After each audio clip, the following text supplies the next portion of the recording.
I don't know if anyone else has noticed, but the whole Avatar series seems to have some daddy issues. In the first series, there aren't a lot of great father figures. Well, at least living ones anyway. They worked on it during Legend of Korra, but a good chunk of the villains in that series are the result of some bad father skills. But when we think about the great father figures of Avatar, one name stands tall above them all. You know who I'm talking about. Great Uncle Iroh of the Fire Nation.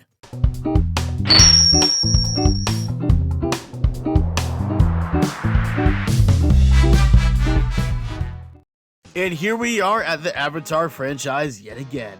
And if you haven't seen my previous videos on Toph and Korra, you should go ahead and check them out, because I put links in the description below and in that special corner up top. And today we're going to take a look at the vital role that the Great Dragon of the West has played in the world of Avatar.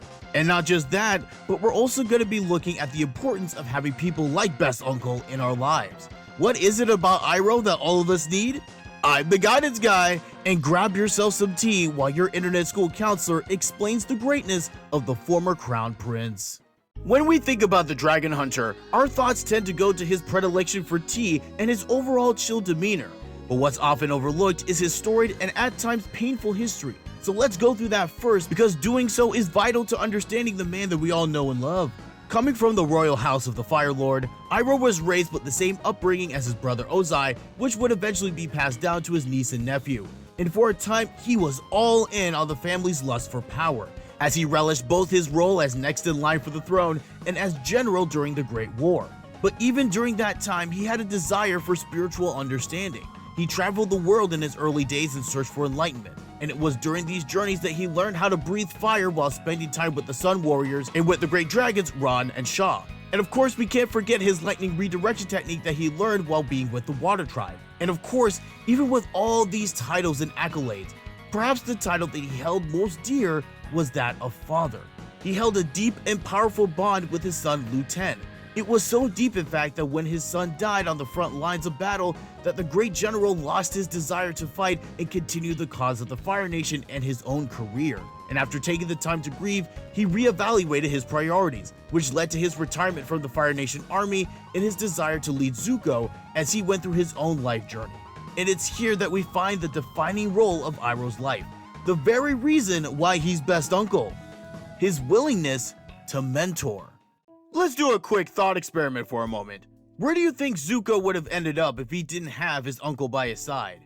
What would have happened to the abandoned prince if he hadn't had his worldly mentor with him during his exile?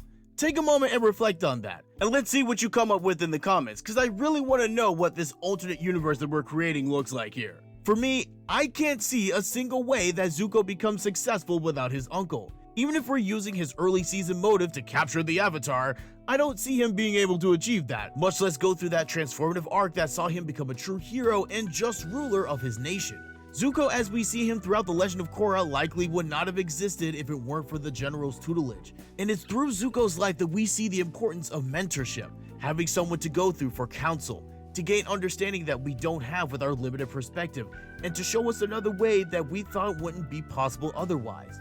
No one becomes successful by themselves. At one point, everyone needs someone for help and for insight. And in the context of Avatar, Aang had multiple mentors in his quest to mastering the four elements. Katara was also taught in the advanced methods of waterbending.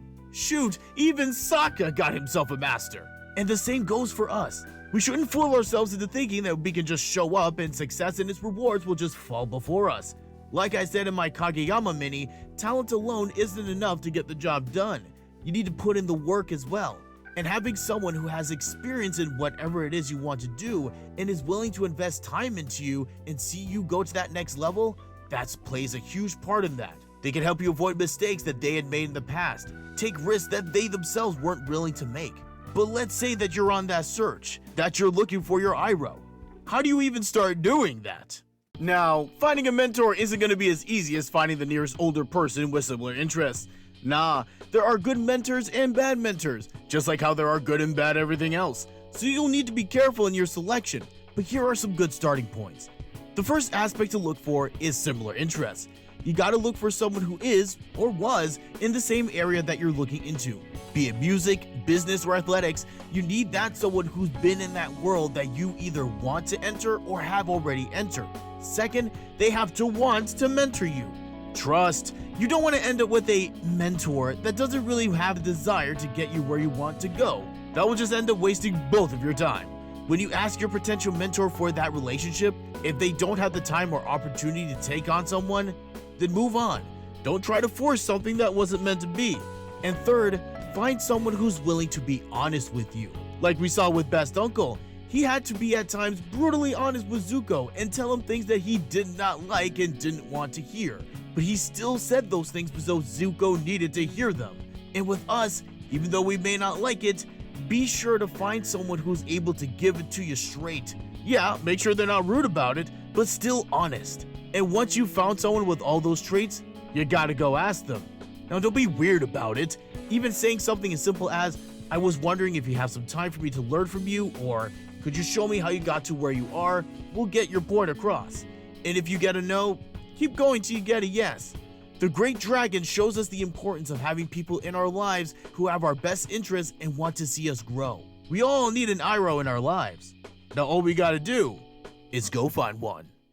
Hey, thanks for watching. And on your way out, don't forget to do the YouTube thing. Like, comment, subscribe if you haven't, and be sure to ring that bell so you know when the next video is ready. Until next time.